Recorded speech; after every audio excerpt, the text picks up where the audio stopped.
Agora, 8h22, estamos aqui de volta com o Jornal Gente. Você sabe que a nossa missão aqui é tentar fazer com que os fatos fiquem mais claros para todos nós, não é? Em relação ao que acontece no mundo, o que acontece no Brasil, aquilo que mexe com as nossas vidas e com o nosso bolso. É um momento conturbado do ponto de vista internacional, por causa da tensão maior no Oriente Médio, por causa da guerra Rússia e Ucrânia, que não acaba nunca, por questões ligadas a Estados Unidos e China, e nós temos os nossos próprios problemas de sempre aqui no Brasil, com essa luz amarela acesa em relação ao cenário fiscal. É por isso que a gente convidou para conversar conosco o ex-ministro da Fazenda, ex-ministro do Meio Ambiente, diplomata Rubens Recupero, que foi embaixador do Brasil nos Estados Unidos, na Itália, nas Nações Unidas, e é uma pessoa que lê o todo com muita clareza. Embaixador, bom dia, seja muito bem-vindo aqui mais uma vez ao Jornal Gente.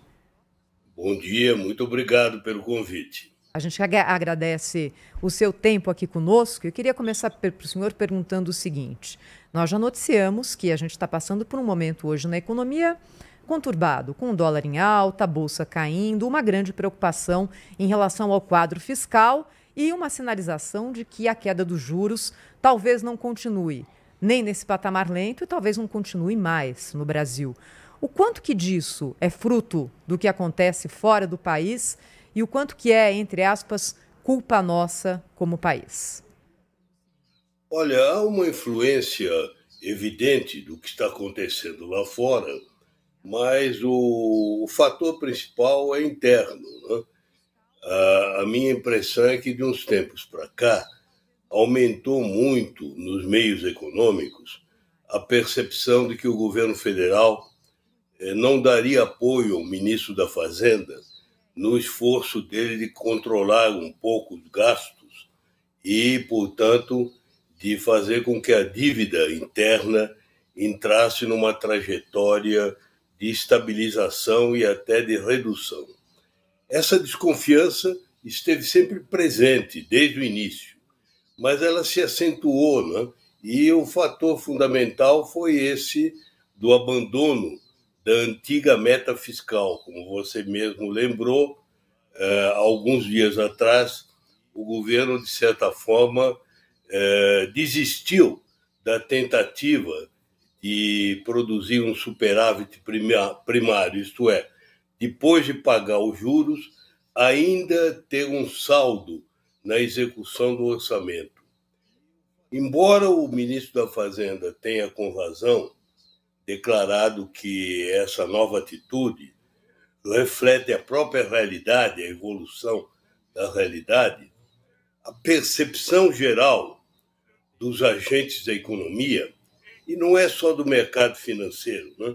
Mesmo dos empresários, industriais em geral, é de que o governo tem uma propensão maior para gastar do que para tentar controlar o gasto. E isso, é claro, que debilita a posição do ministro da Fazenda, que até agora tem sido a garantia de um mínimo de estabilidade do atual governo, né? Se nós excetuarmos no atual governo a parte de meio ambiente e de direitos humanos, o que é principal, o que ressalta, é a ação do ministro da Fazenda, uma vez que o resto é bastante duvidoso, né, como resultado. E se o governo perde esse fator, que é a confiança no Ministério da Fazenda, daqui por diante nós vamos ter um panorama mais complicado, como você mais ou menos refletiu, né? Dificilmente os juros vão continuar a cair, a inflação talvez volte a ficar num patamar muito elevado, mas o principal disso tudo é que não há estímulo para investimento, né? O Brasil hoje em dia vive uma situação que, se eu tivesse que resumir, eu diria que é de uma mediocridade normal, de uma normalidade medíocre. É um país relativamente normal, não está com grandes crises, grandes sobressaltos, mas tem um desempenho bastante aquém do que deveria ter, né? Um crescimento pequeno, voo de galinha, não consegue estabilizar um crescimento na base de 4% sem agravar a inflação. E a única maneira de sair disso seria a confiança, né? A confiança que leva ao investimento. Mas o investimento só pode vir, em primeiro lugar, de um otimismo no futuro, que é a posição dos empresários atuais, que agora nós estamos vendo e está, evidentemente, abalada. E do exterior dificilmente virá, porque precisaria para isso uma garantia de estabilidade jurídica, né? E não é intervindo na Petrobras ou procurando intervir na Vale e todos esses erros que o governo comete de barbeiragem contínua, né, que ele vai criar esse clima. Então, eu, infelizmente, devo concluir que não vejo muita perspectiva de melhora desse quadro, né? Embaixador, muito bom dia, muito obrigado pela sua presença aqui entre nós. Gostaria de mudando um pouco de assunto, mas aproveitando a sua larga experiência na diplomacia, uma apreciação do senhor sobre esses conflitos, né, que nós estamos assistindo, né? Não quero nem mais tratar da questão da Ucrânia, mas a questão lá do Oriente Médio, etc. A gente vê, e o conflito, se não é a falência da diplomacia, coloca pelo menos a diplomacia em xeque, né? E a gente vê nesse episódio aí, nesse conflito em Gaza, aquela denúncia absolutamente espantosa do envolvimento de funcionários das Nações Unidas, não é? Junto a terroristas do Hamas nos ataques a Israel. E temos também um secretário-geral da ONU, o senhor estava falando agora há pouco em normalidade medíocre, né? Que é bom sujeito, é uma pessoa até bem intencionada, mas é muito fraquinho, né? Esse secretário, o português Antônio Guterres, que é o secretário-geral da ONU. Queria que o senhor fizesse uma avaliação sobre isso, né? O porquê dessa incapacidade da diplomacia de impedir conflitos ou de solucioná-los. Bem, muito obrigado. Bom dia a você, Cláudio. Eu, em primeiro lugar, gostaria de retificar essa acusação sobre os funcionários da ONU, da UNRWA. Eu mesmo sou um funcionário aposentado da ONU, né? Portanto, de certa forma, é uma instituição à qual eu pertenço até hoje, né? Agora, essas acusações que Israel levantou contra a agência de ajuda a Gaza nunca foram consubstanciadas, né? Elas foram feitas há quase 3 meses atrás e Israel nunca apresentou provas. Tanto assim que vários dos países que no início haviam suspenso a ajuda à UNRWA, sobretudo toda a União Europeia, esses países voltaram atrás. Porque você sabe muito bem que em guerra há sempre muito jogo de acusações, muitas vezes maliciosas, né? Israel, na verdade, tem uma atitude em relação a Gaza que é compreensível de um lado, que é a defesa contra aquele ataque injustificado que eles sofreram, mas, de outro lado, ela ultrapassou essa reação israelense, ultrapassou todo o limite do razoável, né? Porque ela, inclusive, consiste na prática de negar até o fornecimento de água e de mantimentos, né? Isso é um crime de guerra, né? E são inúmeros os exemplos comprovados a cada dia de funcionários de assistência social que tiveram garantia de passagem livre por Israel e depois foram mortos pelas forças israelenses, né? Portanto, o excesso da reação israelense é óbvio. Agora, eu não vou ficar parado nisso, porque o problema principal nesse momento, eu diria, não é nem sequer Gaza. A ameaça maior vem do que pode acontecer em relação ao Irã. E aí também a preocupação maior é com a reação de Israel, né? sobretudo do atual primeiro-ministro e de parte do gabinete dele, né? Quando se fala de Israel, é preciso sempre distinguir, né? O atual gabinete de Israel é um gabinete de coalizão. Há um grupo que é de direita, mas, de certa forma, uma direita moderada, do general Benny Gantz, né? Que, aliás, é o principal candidato da oposição, caso haja eleições. E ele está pressionando para que as eleições se realizem no mês de setembro. Todo mundo sabe que, se houver eleições, o primeiro-ministro vai perder. As pesquisas de opinião indicam isso de uma maneira inequívoca, né?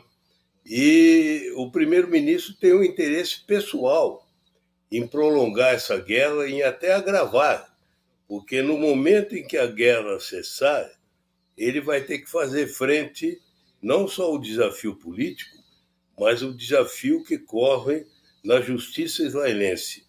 A prova de que isso que eu estou dizendo é verdade, que o principal aliado de Israel, que é os Estados Unidos, tem procurado manter Israel dentro de certos limites, mesmo na reação ao Irã, desse último ataque, que foi, evidentemente, um ataque condenável, né? O ataque feito pelo Irã também foi contra as regras das Nações Unidas, né? Mas o que os Estados Unidos têm realçado é que, se houver uma reação de Israel, os americanos não vão participar dessa reação.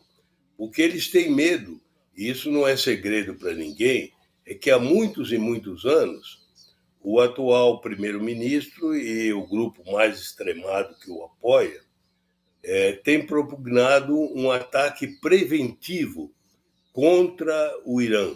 A razão básica não tem nada a ver com Gaza. É o receio de que o Irã vá desenvolver a bomba nuclear. Hoje em dia já há informações de que o Irã já tem urânio enriquecido em quantidade suficiente para produzir vários artefatos nucleares. O Irã, portanto, para Israel, representa uma ameaça existencial. Essa visão de que é necessário um ataque preventivo antes que o Irã tenha arma não é compartilhada pelos Estados Unidos e pelo Ocidente, não porque eles duvidem das intenções do Irã, mas porque os Estados Unidos e os aliados ocidentais esperam que a própria evolução interna do Irã acabe produzindo fatos novos, porque o regime iraniano não é um regime sólido, né?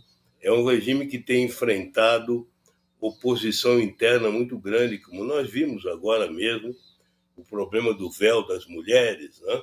A opinião pública no Irã, a juventude é inteiramente contrária.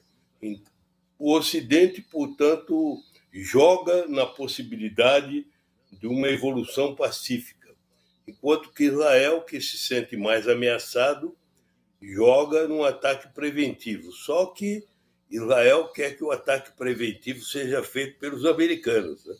Coisa que eles não querem fazer, e muito menos ainda num ano eleitoral. Né? Essa é que é a equação, né? Embaixador, é muito interessante o que o senhor está falando, né? Porque a gente está, discutindo tanto esse assunto por esses dias, né? Desde um sábado que o Irã enviou aí os drones e mísseis para Israel. O Irã é uma teocracia muçulmana xiita, né? E leva sua influência para a região, apoiando militar e economicamente milícias na região, como no Iraque, como o Hezbollah no Líbano e também os Houthis no Iêmen. E não é só Israel, mas países islâmicos sunitas da região, como a Jordânia e a Arábia Saudita, temem a expansão aí do poderio iraniano, incluindo o programa nuclear. O senhor já fez uma ótima análise dessa situação, mas tem uma outra pergunta aí no meio. Israel conseguiu criar o Estado judeu, só que os palestinos enfrentam um drama milenar e não têm ainda o seu próprio país. E agora, o senhor, com isso que aconteceu, o senhor vê alguma luz no fim do túnel? O senhor enxerga alguma chance de existir um Estado palestino num futuro mais próximo?